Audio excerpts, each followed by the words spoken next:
In 2019, nearly 1 million U.S. residents aged 16 and older were victims of cyberstalking. And these are only the known cases. How many victims stay silent? With the rise of the internet, stalking someone has become easier than ever. Today, let's look at cyberstalking and how we can deal with someone threatening our online privacy. The colossal numbers speak for themselves. Digital abuse, cyberstalking is everywhere, and not just in the dark corners of the net.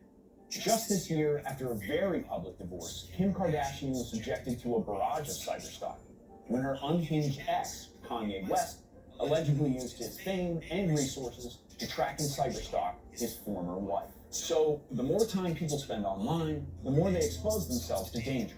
And when it comes to cyberstalking on social media and the internet, the more we share, the bigger the target we become. Cyberstalking is a broad term and can include small things like liking all your old photos on Facebook or personal email stalking, or it can be quite extreme, like someone installing stalkerware on your phone to follow. It's something that our society has recognized as a serious threat and that's inspired conversations and cyberstalking prevention advice from experts. Let's dive into the world of scary stalker stories to learn a bit more about how they can unfold. In many Reddit horror stories about cybercrime, the perpetrator starts as a friend or romantic partner, someone that already has some kind of access to you. According to Reddit user Polar Barrel, that's exactly how the Dungeons & Dragons stalking case began. While a group of friends were playing D&D on Discord, one among them was constantly trying to push the game his own way. He was very much attempting to push himself to become much more of a permanent member in the game, even though we had made it clear multiple times that we did not have enough room for an extra person on the regular. And this friction between D&D players soon escalated to a much bigger problem. This ongoing behavior of his started to become much more prevalent, and it started to bleed into other aspects of how we would interact with each other socially, not just with D&D, to the point that he was basically sexually harassing one of my friends. Initially, the group of D&D players tried to let the stalker know that this sort of behavior would not be tolerated. They set clear boundaries, saying that they would contact him only if and when they decided to. Keith Renevitz, an expert we consulted about this, said, "Yeah, it is cyberstalking, and it's pretty typical. When you see people online in this regard, they are very different people than when they're in person, right? Like suddenly people have all this courage. People will say things online that they would never say in person. They have a whole different attitude. And with the people that have the technical savvy, they can be some pretty intimidating stalkers and pretty intimidating cyber stalkers. A lot of them would never, intimidate someone or even have any type of friction with someone if it were in person, but suddenly behind the keyboard where you're out of reach of everyone, those people that have that technical savvy become the bullies. Evans believed that the D&D players did the right thing by asking the toxic individual not to interact with him. But sadly, that wasn't the end of his harassment. Within a day, he began to send us long, massive messages. It ranged from everything from him apologizing to him blaming us for what he did, and in other cases that our friend should be grateful for what he did to her. As a last-ditch effort in this game of stalker and victims, the group decided to block the perpetrator on all social media accounts. However, any peace and quiet they may have enjoyed only lasted a moment. Soon, Polar Barrel and friends learned that this toxic person had created new accounts and was still cyber stalking. At one point, the stalker even tried to contact the group from other people's accounts and kept sending disturbing emails. It was a lot of anxiety, it was a lot of stress and powerlessness, knowing that he was still there, seeing what we were putting out on the internet. For some in the group, it seemed the only logical thing to do was to make their social media accounts private, essentially removing their presence on the internet because of one stalker. Polar Barrel said it was a tough situation, because the group had started out as part of the stalker's main circle of close friends, who he talked to almost daily.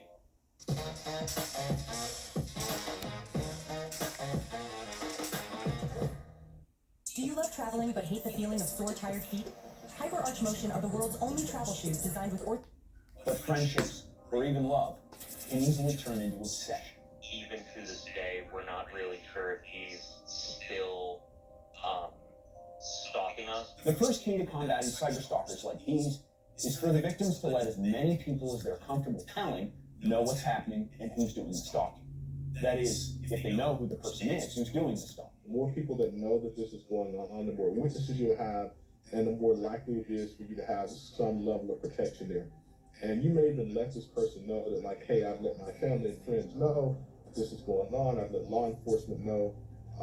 If you continue to contact me, you're going to be potentially breaking the law, and it could lead to some bad things. In many cases, just like the D&D stalker, when things escalate, contacting law enforcement is crucial. Though cyberstalking is an internet crime, a record of a victim asking a perpetrator not to contact them could help get a restraining order. There's been more and more cases of where cyberstalking did turn into real stalking, in-person stalking, and in some cases, in-person assaults and things like that, confrontations. Hey, quick note, if you like these informative videos, subscribe to our channel and leave a like on this video. These topics take a long time to research, so every bit of love is highly appreciated. Cyberstalking real story examples often happen closer to home.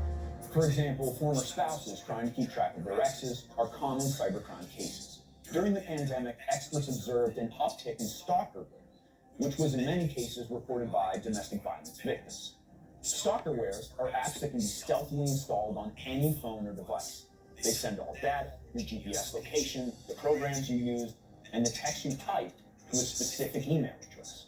The problem is, it's pretty hard to stop stalkerware, since sometimes victims of cybercrime are unaware of any unusual activity on their devices. By nature, stalkerware goes unnoticed because they're designed to masquerade as regular system apps and hide their presence as much as possible. If you don't know where to look, it can be extremely difficult to find these stalkerware apps. So, there are coalition against stalkerware groups who try to spread awareness and information. But, unfortunately, it isn't always close friends or ex-spouses you can see coming. Recently, Keatron observed a spike in what he calls stalking by strangers, or stalkers who abuse popular security cameras and video doorbells. Most of these vendors, they have a community that you can be a member of, and you can kind of see what people are posting and what's going on around their houses and things like that. And with more people working from home than ever in our history, cyberstalking is rising at an all-time high. When you were going into the office and sitting at your office working on the internet, you were going through all the security protections that your corporation had. Now you're just going through whatever you got at home, your little wireless router and whatever security you get at home. You're a lot more exposed. Of course, each cyberstalking case is different in both scale and severity. One of the most chilling examples is an aggressive campaign carried out by former eBay employees. It involved not only harassing victims by sending unsettling messages and GPS traffic, but also delivering a variety of threatening items to the victim's home, including a bloody pig Halloween mask, a funeral wreath, and a book on surviving the death of a spouse. Other stalkers create threatening content around targeted individuals. For example, they'll show up at the victim's home and record them through their bedroom window while they're sleeping, or record themselves watching the person asleep. Then later, they'll send the victim the video to let them know, hey, I was watching you sleep last night. Cyberstalking law is similar to any real-life law. For a judge to issue a subpoena or warrant, the victims of stalkerware or other attacks must be able to make a compelling argument backed with enough evidence. Unfortunately, a judge might not even be able to act on a message like, I hate you, alone. Cyberstalking and cybersecurity is a big deal, so staying informed is now more important than ever. To learn more about it, subscribe to our channel.